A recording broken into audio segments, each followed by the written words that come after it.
Capital in the 21st Century, the bestseller sensation by the French economist Thomas Piketty, has been widely hailed as one of the most influential books of this decade. Its thesis that wealth inequality in the rich world is going back to levels last seen in the 19th century has stirred controversy among academics and policymakers.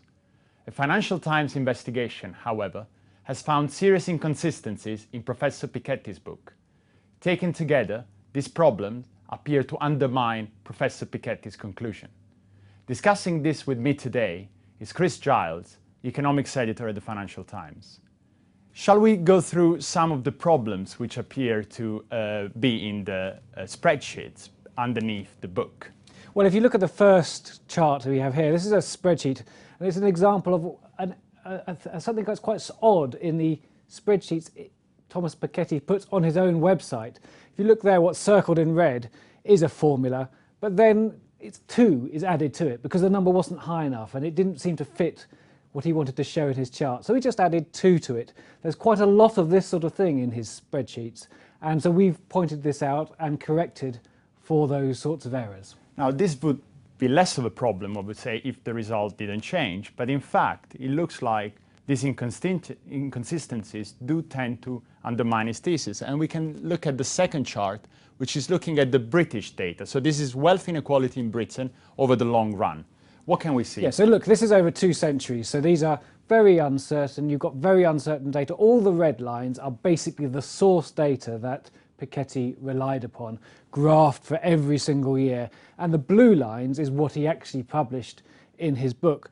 And if you take the top one, the top line, which is for the top 10%, you can see that at the start, yes, the blue lines sort of are the same as the red line. Then there's a whole gap, and then inequality seems to fall. The top 10% don't have so much of the wealth, but then his blue line doesn't come down to the levels which were through the 60s, 70s, 80s, 90s, and then he goes up at the end to a piece of data, that red line at the top, which actually that data comes from the inland revenue of the UK, and the inland revenue say specifically that data is not suitable for this sort of analysis. The line at the bottom, it comes from the Office for National Statistics, who say, and the inland revenue agree, that is the correct data to use for the UK. So his blue line is not a fair representation of the data. So it seems like inequality is not rising in the UK, at least from this data. Now let's look at the US, which seems to show a similar trend, doesn't it? Yes, it's very hard to do the US because actually there's even less data than there is for the UK.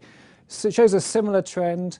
The top 10% is sort of fine, but the whole middle section, there is absolutely no data there yet. Thomas Piketty has drawn a line with no information whatsoever. For the top 1%, the bottom series of lines, you can see that his blue line comes down after the First World War, but then migrates to the 2 different sources. So he makes a choice of which source is better. Not the long-running line, but these other 2 sources, which show again that it biases the results upward. Now, we've been in touch with Professor Piketty since working on this, and he says that actually he's sure that the US's lines are correct and he's done the right sort of splicing together of data, because he says after he published his book, there's been some new research that also shows the top 1% wealth inequality was rising. But the research he points to also shows, just like we have, that his underlying data, which he used in his book, doesn't show that.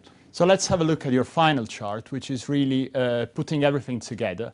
And what we seem to see at the very end of the graph is that, unlike Professor Piketty's claim, inequality doesn't really seem to be rising. Absolutely. There doesn't seem to be a lot of evidence that he has from the source data he's been using to show inequality rising. And the wealth inequality was the centerpiece of the book, because this was what he said was where we were heading in capitalism, that capitalism had the central problem with capitalism was this tendency for wealth inequality to rise. When you look at this chart, you would say, doesn't really feel like it to me.